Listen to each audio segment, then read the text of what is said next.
Author का नाम मुंशी प्रेमचंद है। वो दूसरे नामों से भी जाने जाते थे, जैसे कि नवाब राय और सिर्फ प्रेमचंद। उनका असली नाम धनपत राय श्रीवास्तव है। उनका जन्म 31 जुलाई 1880 में हुआ था। वो वाराणसी के लम्ही गांव से है। वो 20वीं शताब्दी में लिखते थे। उनके लेख स्वतंत्रता की लड़ाई के समय मशहूर हुआ था और उनका देहांत 8 अक्टूबर 1936 में हुआ था। ये कहानी है ठाकुर का कुआं, जो कि प्रेमचंद ने लिखा है। इस कहानी में दो मुख्य पात्र हैं, जोकू और गंगी। तो जोकू बीमार हुआ है और गंगी पानी लेने जाती है। जब पानी लेके आती है वो गंदा है पानी है, और जोकू को प्यास लगी है। तो अगर वो ये गंदा पानी पिएगा तो फिर वो ज़्यादा बीमार हो जाएगा। तो गंगी को दूसरा पानी लेने के लिए जाना पड़ेगा, लेकिन उनके पास कुआं नहीं है, तो उसको गांव के बाहर जाना पड़ता है पानी लेने के लिए।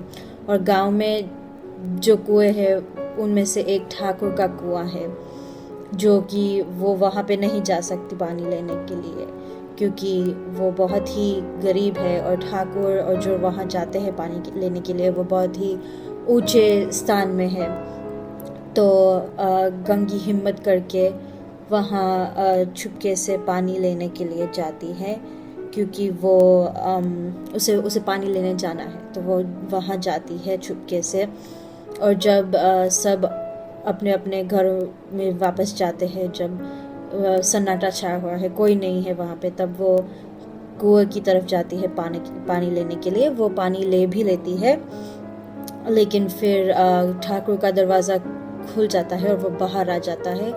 तो गंगी डर के मारे लोटा वहीं पे रख के भाग जाती है। और जब वो घर वापस आ जाती है तब जोकू ने वो गंदा पानी पी लिया था।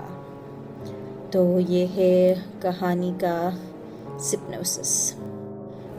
इस कहानी में जो शब्दावली का इस्तेमाल किया गया है वो मुझे बहुत पसंद है, क्योंकि वो बहुत ही गांव वाले शब्द है, लेकिन हमारी समझ जो गांव में नहीं रहते उनके समझ के बाहर नहीं है। तो इस कहानी को समझना आसान हो जाता है इसलिए। और लेकिन एक दूसरे नज़रिए से भी हमें सब कुछ अपने दिमाग में देखने को मिलता है एक तरीके से। तो ये मुझे बहुत अच्छा लगा। इस कहानी में जो मुझे नहीं अच्छा लगा वो ये है कि शायद जिस तरह से गंगी का चरित्र बताया गया है, क्योंकि एक तरफ से उसे बहुत ही विद्रोही और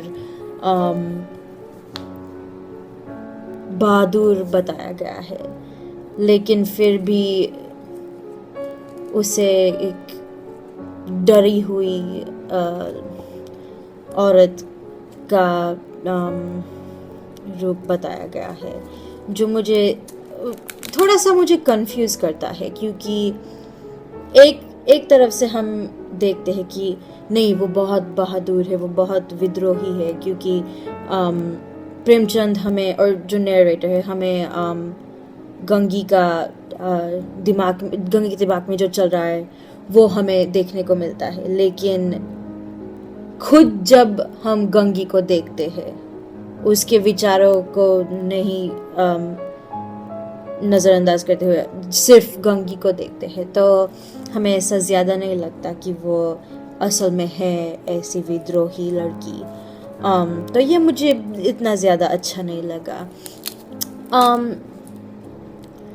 लेकिन मुझे गंगी का कैरेक्टर अच्छा लगा, लेकिन जैसे ओके तो उसका कैरेक्टर मुझे अच्छा लगा, लेकिन जिस तरह से उसे पेश किया गया है वो मुझे इतना अच्छा नहीं लगा, ये मैं कहना चाहती हूँ।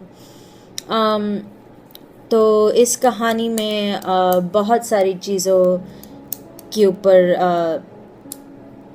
बात की जाती है और हमें समझ में आता है, जैसे कि कहानी का विषय गांव के लोगों का स्थान के बारे में हो सकता है, और कथा वस्तु गरीबों के स्थान का अन्याय के बारे में हो सकता है। इसमें वर्ण के बारे में बात की जाती है। बहुत सारी चीज़ें हैं इसमें। इस कहानी में गहराई बहुत है, जैसे कि हम कह सकते हैं कि औरतों का स्थान, उनके बारे में बात की जाती है, और गरीबों का स्थान, उनके बारे में बात की जाती है, वर्ण, उनके बारे में बात की जाती है। तो इस कहानी में बहुत सारा गहराई है।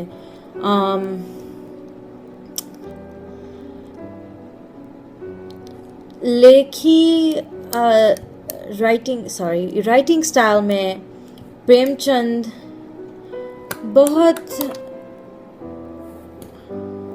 शांति से हमें दिखाते हैं कि ऐसी चीज़ें हैं, ऐसी घटनाएं हुई थी, ये हुआ था, वो हुआ था। और उनके सामने मंटो का जो लेख है वो बहुत ही गुस्से वाला है, बहुत ही पावरफुल लेकिन गुस्से वाला है कि ये हुआ था, ऐसा हुआ था, ऐसी अन्याय हुई थी वगैरह, ऐसा सब कुछ होता है। जब प्रेमचंद का राइटिंग स्टाइल बहुत ही शांत है, जी ऐसा हुआ था, ये हो रहा है, ऐसी अन्याय हुई थी।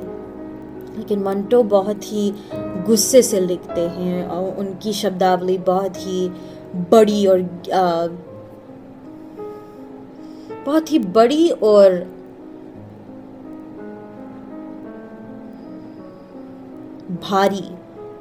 और भारी शब्दावली मंटो इस्तेमाल करते हैं, जब प्रेमचंद बहुत ही शांत और रिलैक्स्ड शब्दावली इस्तेमाल करते हैं। इस कहानी में एक क्वोट है,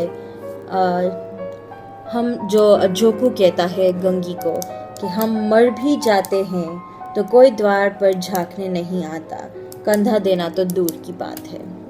तो इस क्वोट का इंग्लिश ट्रांसलेशन है basically even if we die, no one's gonna come to even look at us, like no one's even gonna come look through our door to see if we died or not, let alone give us a shoulder to cry on.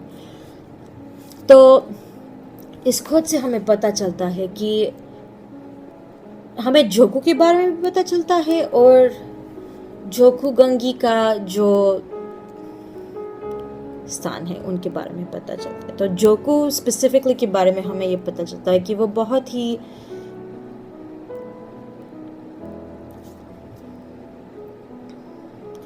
वो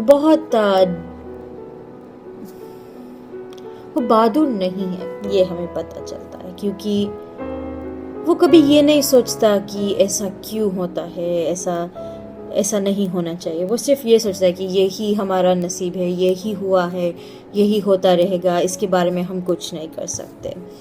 ऐसा जोकू का सोच है हमें। और ये भी हमें पता चलता है कि जोकू गंगी बहुत गरीब है। वो स्पेसिफिकली जोकू अपने आप को बड़ा आदमी नहीं समझता, वो बहुत छोटा समझता है अपने आप को, जबकि गंगी अपने बारे में ऐसा सोचती है कि हाँ, स्थान में मैं शायद नीचे हूँ, लेकिन विचारों में और काम में मैं बहुत ऊपर और आगे हूँ।